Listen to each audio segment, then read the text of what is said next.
Hi friends, welcome to my channel. ಎಲ್ಲರೂ ಹೇಗಿದ್ದೀರಾ friends? I hope ಎಲ್ಲ ಚೆನ್ನಾಗಿದ್ದೀರಾ ಅಂತ ಅನ್ಕೋತೀನಿ. ಬನ್ನಿ ಫ್ರೆಂಡ್ಸ್, ಇವತ್ತು ನಾನು ನಿಮ್ಮ ಜೊತೆ ಬ್ರೋಸ್ಟೆಡ್ ಚಿಕನ್ ಅಂತ ನಾನು ನಿಮ್ಮ ಜೊತೆ ಈ ರೆಸಿಪಿನ ಶೇರ್ ಮಾಡ್ತಾ ಇದ್ದೀನಿ. ಈ ರೆಸಿಪಿನ ಬಂದು ನೀವು ರೆಸ್ಟೋರೆಂಟಲ್ಲಿ ಹೋಟೆಲಲ್ಲೆಲ್ಲ ತಿಂದಿರ್ತೀರ. ತುಂಬಾ ಟೇಸ್ಟಿಯಾದಂಥ ಒಂದು ಕ್ರಿಸ್ಪಿ ಆಗಿರುವಂಥ ಒಂದು ಬ್ರೋಸ್ಟೆಡ್ ಚಿಕನ್ ಹೆಂಗೆ ಮಾಡ್ದಂತ ನೋಡೋಣ. ಇದಕ್ಕೆ KFC ಅಂತಲೂ ಹೇಳ್ತಾರೆ. ನೀವು ನನ್ನ ಈ ವಿಡಿಯೋನ ಫಸ್ಟ್ ಟೈಮ್ ನೋಡ್ತಾ ಇದ್ದೀರಾ ಅಂದ್ರೆ ಪ್ಲೀಸ್ ಸಬ್ಸ್ಕ್ರೈಬ್ ಮಾಡಿ, ಪಕ್ಕದಲ್ಲಿರುವಂಥ ಬೆಲ್ ಐಕನ್ ಒತ್ತಕ್ಕೆ ಮರಿಬೇಡಿ ಫ್ರೆಂಡ್ಸ್. ಇದೇ ಥರ ನೀವು ಸಪೋರ್ಟ್ ಮಾಡ್ತಾ ಇರಿ. ಬನ್ನಿ ಫ್ರೆಂಡ್ಸ್, ಹೆಂಗೆ ಮಾಡೋದಂತ ನೋಡೋಣ.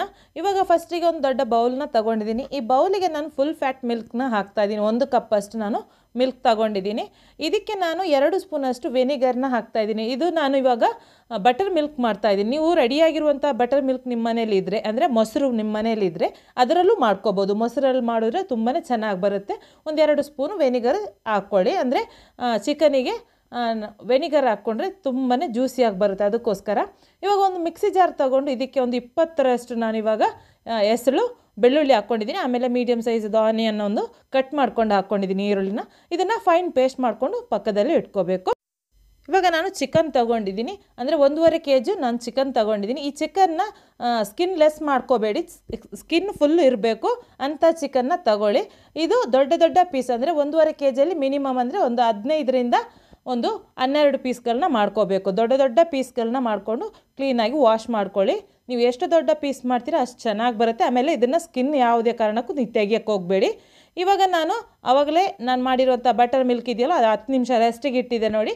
ಇವಾಗ 10 ನಿಮಿಷ ಆದ ನಂತರ ನೋಡಿ, ನಾನಿವಾಗ ಇದಕ್ಕೆ ಒಂದು 2 ಸ್ಪೂನಷ್ಟು ನಾನು ಆವಾಗಲೇ ಮಾಡಿರುವಂಥ ಬೆಳ್ಳುಳ್ಳಿ ಮತ್ತು ಆನಿಯನ್ ಪೇಸ್ಟನ್ನ ಹಾಕ್ತಾಯಿದ್ದೀನಿ. ಆಮೇಲೆ ರುಚಿಗೆ ತಕ್ಕಷ್ಟು ಉಪ್ಪು, 2 ಸ್ಪೂನಷ್ಟು, ಅಂದರೆ ನೀವು ಖಾರ ಎಷ್ಟು ತಿಂತೀರಾ ಅಷ್ಟು ರೆಡ್ ಚಿಲ್ಲಿ ಪೌಡ್ರು, ಆಮೇಲೆ 1 ಸ್ಪೂನಷ್ಟು ನಾನು ಬ್ಲ್ಯಾಕ್ ಪೆಪ್ಪರ್ ಪೌಡ್ರು, ಆಮೇಲೆ ಇದಕ್ಕೆ ಒಂದು 1/4ರಿಂದ ಒಂದು ಸ್ವಲ್ಪ ಜಾಸ್ತಿ, ಅಂದರೆ 8 ಭಾಗದಲ್ಲಿ 1 ಸ್ಪೂನ್ ಅಂದರೆ 8 ಭಾಗ, ಅದರ 3ರಷ್ಟು ನೀವು ಏನು ಮಾಡಬೇಕು, ಬೇಕಿಂಗ್ ಸೋಡಾನ ಹಾಕ್ಕೋಬೇಕು. ಆಮೇಲೆ 2 ಸ್ಪೂನಷ್ಟು ವೆನಿಗರ್ ಹಾಕ್ಕೊಂಡು ಇದನ್ನು ಚೆನ್ನಾಗಿ ಮಸಾಲ ಕಲಿಸ್ಕೋಬೇಕು.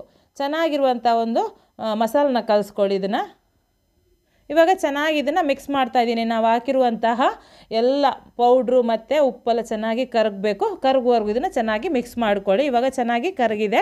ಇದಕ್ಕೆ ನಾನು ಆವಾಗಲೇ ವಾಶ್ ಮಾಡಿರುವಂಥ ಚಿಕನ್ ಪೀಸಸ್ ಇದೆಯಲ್ವ, ಆ ಚಿಕನ್ ಪೀಸಸ್ನ ನಾನಿವಾಗ ಇದಕ್ಕೆ ಹಾಕ್ತಾಯಿದ್ದೀನಿ. ನಾವು ಮಾಡಿರುವಂಥ ಬಟರ್ ಮಿಲ್ಕಲ್ಲಿ ನಮ್ಮ ಚಿಕನ್ ಹಾಕಿ ಅದು ಏನಾಗಬೇಕು, ಮುಳುಗಬೇಕು, ಅಷ್ಟು ಬಟರ್ ಮಿಲ್ಕ್ನ ಮಾಡ್ಕೋಬೇಕು. ನಾನಿವಾಗ ಮಾಡಿರುವಂತಹ ಬಟರ್ ಮಿಲ್ಕು ಪರ್ಫೆಕ್ಟಾಗಿ ಬರುತ್ತೆ. ಒಂದು 12 ಪೀಸಸ್ನ ನಾನಿವಾಗ ಇದರಲ್ಲಿ ಹಾಕಿ ಇದನ್ನು ನಾನು ಮಿನಿಮಮ್ ಅಂದರೆ ಒಂದು 5 ಗಂಟೆ ಆದರೆ ಇದನ್ನು ನೀವು ರೆಸ್ಟಿಗೆ ಇಡಬೇಕು. ನಾನಿವಾಗ ಇದನ್ನು ಓವರ್ ನೈಟ್ ಇಟ್ಟು ಇದನ್ನು ನಾನಿವಾಗ ಮಾಡ್ತಾಯಿದ್ದೀನಿ. ಮಿನಿಮಮ್ ಅಂದರೆ 5 ಗಂಟೆ ಆದರೂ ನೀವು ರೆಸ್ಟಿಗೆ ಇಡಬೇಕು. ಇವಾಗ 5 ಗಂಟೆ ಆದ ನಂತರ ನಾನು ಒಂದು 4 ಪೀಸ್ನ ನಾನಿವಾಗ ಫ್ರೈ ಮಾಡಿ ತೋರಿಸ್ತಾ ಇದ್ದೀನಿ. ಒಂದು ಬೌಲ್ ತಗೊಂಡು ಈ ಬೌಲಿಗೆ ನಾನು 1 ಕಪ್ಪಷ್ಟು ಮೈದಾನ ಹಾಕ್ತಾಯಿದ್ದೀನಿ.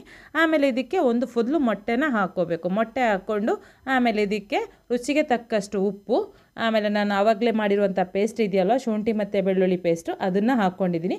ಆಮೇಲೆ ಒಂದು 3 ಸ್ಪೂನಷ್ಟು ನಾನು ಕಾರ್ನ್ಫ್ಲವರ್ನ ಹಾಕ್ತಾಯಿದ್ದೀನಿ. ಕಾರ್ನ್ಫ್ಲವರ್ ಹಾಕ್ಕೊಂಡು ಇದನ್ನು ಚೆನ್ನಾಗಿ ಮಿಕ್ಸ್ ಮಾಡ್ಕೋಬೇಕು.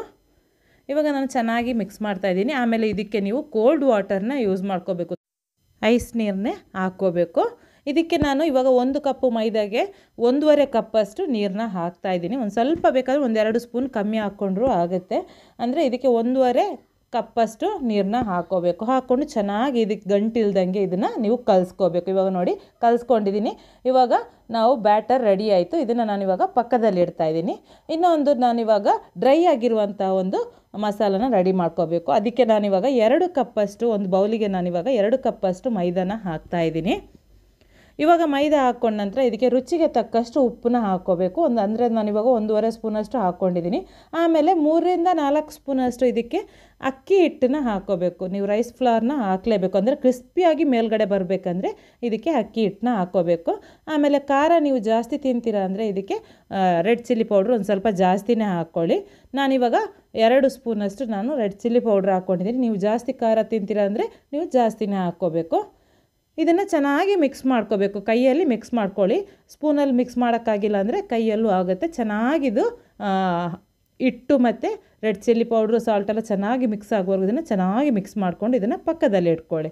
ಇವಾಗ ನಾವು ಒಂದು 5 ಗಂಟೆ ಆದ ನಂತರ ನೋಡಿ ಇದನ್ನು ನಾನು ತೆಗ್ದು ತೋರಿಸ್ತಾ ಇದ್ದೀನಿ. ಮತ್ತು ನೀವು ಈ ಬ್ಯಾಟರ್ ಮಾಡುವಾಗ ಫಸ್ಟಿಗೆ ಮಾಡಿ ಇಡಬಾರ್ದು. ಇದು ನೀವು ಫ್ರೈ ಮಾಡ್ತೀರಲ್ವ, ಆ ಬ್ಯಾಟರ್ ಮತ್ತು ಆ ಪೌಡ್ರ್ ಮಿಕ್ಸ್ ಮಾಡ್ಕೊಂಡು ಇಟ್ಕೊಂಡಿದ್ದೀನಿ ನೋಡಿ, ಅದನ್ನು ನೀವು ಫ್ರೈ ಮಾಡುವಾಗಲೇ ಇದನ್ನು ರೆಡಿ ಮಾಡ್ಕೋಬೇಕು. ಇವಾಗ ನಾನಿದು ಫ್ರೈ ಮಾಡೋಕ್ಕೆ ರೆಡಿ ಆಗ್ತಾಯಿದ್ದೀನಿ. ಇವಾಗ ಎಲ್ಲನ ನಾನು ಪಕ್ಕದಲ್ಲಿ ಇಟ್ಕೊಂಡು ಇವಾಗ ಒಂದೊಂದಾಗಿ ನಾನು ಇವಾಗ ಡೀಪ್ ಫ್ರೈ ಹೆಂಗೆ ಮಾಡೋದಂತ ಹೇಳ್ಕೊಡ್ತಾ ಇದ್ದೀನಿ. ಅಂದರೆ ಇದ್ರ ಮೇಲ್ಗಡೆ ಕೋಟಿಂಗ್ ಹೆಂಗೆ ಮಾಡಬೇಕಂತ. ಇವಾಗ ಒಂದು ಚಿಕನ್ ತಗೊಂಡು ನಾವು ಆವಾಗಲೇ ಮಾಡಿರುವಂಥ ಹಿಟ್ಟಿನ ಬ್ಯಾಟರ್ ಇದೆಯಲ್ವ, ಹಿಟ್ಟಿದು ಆ ಬ್ಯಾಟರಿಗೆ ನಾನು ಒಂದು ಸಲ ಡಿಪ್ ಮಾಡಿ ಆಮೇಲೆ ಇದನ್ನು ನಾನು ಡ್ರೈ ಆಗಿರುವಂಥ ಫ್ಲೋರ್ ಇದೆಯಲ್ವ ಹಿಟ್ಟು, ಅದಕ್ಕೆ ಹಾಕ್ಕೊಂಡಿದ್ದೀನಿ ನೋಡಿ. ಹಾಕ್ಕೊಂಡಿದ್ದನ್ನು ಕೈಯಲ್ಲಿ ಪ್ರೆಸ್ ಮಾಡ್ತಾ ಒಂದು ಸ್ವಲ್ಪನೂ ಗ್ಯಾಪ್ ಇಲ್ದಂಗೆ ಕರೆಕ್ಟಾಗಿ ಇದನ್ನು ನೀವು ಕೋಟ್ ಮಾಡ್ಕೋಬೇಕು. ಇದು ಮೇಲ್ಗಡೆ ಕ್ರಂಚಿನೆಸ್ ಬರುತ್ತೆ ನೋಡಿ, ಈ ಪೌಡರ್ನ ಕರೆಕ್ಟಾಗಿ ಕೋಟ್ ಮಾಡಿಕೊಂಡ್ರೆ ಕ್ರಂಚಿಯಾಗಿ ಬರುತ್ತೆ ನೋಡಿ. ಒಂದು ಸ್ವಲ್ಪನೂ ನೀವು ಗ್ಯಾಪ್ ಇಲ್ದಂಗೆ ಕರೆಕ್ಟಾಗಿ ಈ ಪೌಡ್ರ್ ಇದೆಯಲ್ವ ಚೆನ್ನಾಗಿ ನೀವು ಅಂಟಿಸ್ಬೇಕು. ಅಂದರೆ ಸ್ವಲ್ಪ ಇದನ್ನು ಪ್ರೆಸ್ ಮಾಡ್ತಾ ಇದನ್ನು ನೀರಿನಂಶ ಸ್ವಲ್ಪನೂ ಇರಬಾರ್ದು ಚಿಕನಲ್ಲಿ, ಅಷ್ಟು ನೀವು ಪ್ರೆಸ್ ಮಾಡಿ ಇದನ್ನು ಆಮೇಲೆ ಈ ಥರ ಇದನ್ನು ಏನು ಮಾಡಬೇಕು, ಡಸ್ಟ್ ಮಾಡ್ಕೋಬೇಕು. ಅದನ್ನು ಸ್ವಲ್ಪ ಅದನ್ನು ನೀವು ಅಲ್ಲಾಡಿಸಿದ್ರೆ ಎಕ್ಸ್ಟ್ರಾ ಎಲ್ಲ ಫ್ಲೋರ್ ಇಟ್ಟಿರುತ್ತಲ್ಲ ಅದೆಲ್ಲ ಏನಾಗುತ್ತೆ ಕೆಳಗಡೆ ಬಿದ್ದೋಗ್ಬಿಡುತ್ತೆ. ಅಂದರೆ ನಾವು ಫ್ರೈ ಮಾಡುವಾಗ ಏನಾಗುತ್ತೆ ಅಂದರೆ ಎಕ್ಸ್ಟ್ರಾ ಹಿಟ್ಟಿರುತ್ತಲ್ಲ ಅದೆಲ್ಲ ಆಯಿಲಲ್ಲಿ ಬಿಡಬಾರ್ದು ಅಂತ ಹೇಳಿ ಈ ಥರ ಸ್ವಲ್ಪ ಕೈಯಲ್ಲಿ ಅದನ್ನು ಅಲ್ಲಾಡಿಸಿ ಅದನ್ನೆಲ್ಲ ಎಕ್ಸ್ಟ್ರಾ ತೆಗಿತಾ ಇರೋದು. ಇನ್ನೊಂದು ಹೆಂಗೆ ಮಾಡ್ದಂತ ತೋರಿಸ್ತಾ ಇದ್ದೀನಿ ನೋಡಿ. ಇದೇ ಥರ ಸೇಮ್ ಫಸ್ಟಿಗೆ ಒಂದು ಸಲ ಬ್ಯಾಟರ್ಗೆ ಹಾಕ್ಕೊಂಡು ಆಮೇಲೆ ಡ್ರೈ ಪೌಡರಿಗೆ ಹಾಕ್ಕೊಂಡು ಅದಕ್ಕೆ ಆಮೇಲೆ ಚೆನ್ನಾಗಿ ಅದನ್ನು ಒತ್ತಿ ಅದರಲ್ಲಿ ನೀರಿನಂಶ ಎಲ್ಲ ಹೋದ ನಂತರ ಅದನ್ನು ಏನು ಮಾಡಬೇಕು, ಸ್ವಲ್ಪ ಕೈಯಲ್ಲಿ ಅಲ್ಲಾಡಿಸಿ ಆಮೇಲೆ ಆಯಿಲ್ಗೆ ಹಾಕಿ ಇದನ್ನು ಡೀಪ್ ಫ್ರೈ ಮಾಡ್ಕೋಬೇಕು. ನಾವು ಚಿಕನ್ ಹಾಕಿದ ನಂತರ ಒಂದು 2-3 ನಿಮಿಷ ಇದನ್ನು ಹಂಗೇ ಬಿಡಬೇಕು. ಆಮೇಲೆ ಇದನ್ನು ಹೆಣ್ಮಕ್ಳು ಟರ್ನ್ ಮಾಡ್ಕೋಬೇಕು, ಅಂದರೆ ಪಲ್ಟಿ ಮಾಡಿಕೊಂಡು ಆಮೇಲೆ 2 ಸೈಡು ಚೆನ್ನಾಗಿ ಫ್ರೈ ಆಗುವವರೆಗೂ. ಅಂದರೆ ಇದನ್ನು ನೀವು ಉರಿನ ಏನು ಮಾಡಬೇಕಂದ್ರೆ ಲೋ ಟು ಮೀಡಿಯಮ್ ಫ್ಲೇಮಲ್ಲಿ ಇಡಬೇಕು. ಮೀಡಿಯಮ್ ಫ್ಲೇಮಲ್ಲಿ ಇಟ್ಕೊಳ್ಳಿ, ಲೋ ಇಟ್ಟರೆ ಏನಾಗುತ್ತೆ ಆಯಿಲ್ ಜಾಸ್ತಿ ಕುಡಿಯುತ್ತೆ. ಅದಕ್ಕೋಸ್ಕರ ಇದನ್ನು ಮೀಡಿಯಮ್ ಫ್ಲೇಮಲ್ಲಿ ನೀವು ಫ್ರೈ ಮಾಡ್ಕೋಬೇಕು. ಒಂದು 2 ನಿಮಿಷ ಆದ ನಂತರ ಇದೇ ಥರ ಮಗಚಿ ಚಿಕನ್ನು ಫ್ರೈ ಚೆನ್ನಾಗಿ ಬೇಯೋವರೆಗೂ ಇದನ್ನು ನೀವು ಬೇಯಿಸ್ಕೋಬೇಕು. ಇವಾಗ ನೋಡಿ ಗೋಲ್ಡನ್ ಬ್ರೌನ್ ಬಂತು, ಆಮೇಲೆ ಚಿಕನೆಲ್ಲ ಚೆನ್ನಾಗಿ ಫ್ರೈ ಆಗಿದೆ. ಇದನ್ನು ನಾನಿವಾಗ ತೆಗಿತಾ ಇದ್ದೀನಿ. ನಾನು ಇನ್ನೂ ಒಂದು 2 ಪೀಸ್ನ ಇದೇ ಥರ ನಾನು ಫ್ರೈ ಮಾಡ್ಕೋತೀನಿ. ಅಂದರೆ ಜಾಸ್ತಿಯನ್ನು ನಾನು ಮಾಡಲ್ಲ, ಉಳಿದಿರುವಂಥ ಪೀಸಸ್ ಇರುತ್ತಲ್ವ, ಅಂದರೆ ಒಂದು 8 ಪೀಸಸ್ ಇದೆ, ಅದನ್ನು ನಾನು ಬೇಕಾದಾಗ ಫ್ರೈ ಮಾಡೋಕ್ಕಂತ ಫ್ರಿಜ್ಜಲ್ಲಿ ನಾನು ತೆಗ್ದಿಡ್ತೀನಿ. ನೀವು ಫ್ರಿಜ್ಜಲ್ಲಿ ಇಟ್ಟು ಒಂದು 2 ದಿವಸ ಫ್ರಿಜ್ಜಲ್ಲಿ ಇಟ್ಟರು ಇದೇನು ಕೆಡಲ್ಲ. ಅಂದರೆ ನಾವು ಮಾಡಿರುವಂತಹ ಚಿಕನ್ ಏನಾಗುತ್ತೆ ಹಾಳಾಗಲ್ಲ. ನೀವು ಒಂದು 2 ದಿವಸ ಇದನ್ನು ಫ್ರಿಜ್ಜಲ್ಲಿಟ್ಟು ಆಮೇಲೆ ಬೇಕಂದರೆ ಫ್ರೈ ಮಾಡಿಕೊಂಡು ನೀವು ತಿನ್ಬೋದು. ಆಮೇಲೆ ಮಾಡುವಾಗ ಮಾತ್ರ ನೀವು ಬ್ಯಾಟರ್ ಮತ್ತು ಡ್ರೈ ಆಗಿರುವಂಥ ಪೌಡರ್ನ ಫ್ರೆಶ್ ಆಗಿ ಮಾಡಿಕೊಂಡು ನೀವು ಇದನ್ನು ಫ್ರೈ ಮಾಡ್ಕೊಳ್ಳಿ. ತುಂಬಾ ಚೆನ್ನಾಗಿರುವಂತಹ ಒಂದು KFC ಸ್ಟೈಲಲ್ಲಿ ಬ್ರೋಸ್ಟೆಡ್ ಚಿಕನ್ ರೆಡಿ ಆಗುತ್ತೆ. ತುಂಬಾ ಚೆನ್ನಾಗಿರುತ್ತೆ. ನೀವು ಹೋಟೆಲ್ ಹಾಗೂ ರೆಸ್ಟೋರೆಂಟಲ್ಲಿ ತಿಂದಿರ್ತೀರ, ಸೇಮ್ ಅದೇ ಥರನೇ ಬರುತ್ತೆ. ನೀವು ಇದನ್ನು ಮನೇಲಿ ಒಂದು ಸಲ ಈ ರೆಸಿಪಿನ ಟ್ರೈ ಮಾಡಿ ನೋಡಿ, ತುಂಬಾ ಇಷ್ಟ ಆಗುತ್ತೆ ಎಲ್ಲರಿಗೂ. ಇದನ್ನು ಟ್ರೈ ಮಾಡಿ ಹೆಂಗಾಯಿತು ಅಂತ ನನಗೆ ಕಮೆಂಟಲ್ಲಿ ಒಂದು ಕಮೆಂಟ್ ಹಾಕಿ. ಹಾಗೆಯೇ ಈ ವಿಡಿಯೋಗೊಂದು ಲೈಕ್ ಮತ್ತು ಶೇರ್ ಮಾಡೋಕ್ಕಂದು ಮರಿಬೇಡಿ ಫ್ರೆಂಡ್ಸ್. ನೆಕ್ಸ್ಟ್ ನಾನು ಹೊಸ ರೆಸಿಪಿಯೊಂದಿಗೆ ಹೊಸ ವಿಡಿಯೋ ಜೊತೆ ಬರ್ತೀನಿ ಫ್ರೆಂಡ್ಸ್. ಬಾಯ್.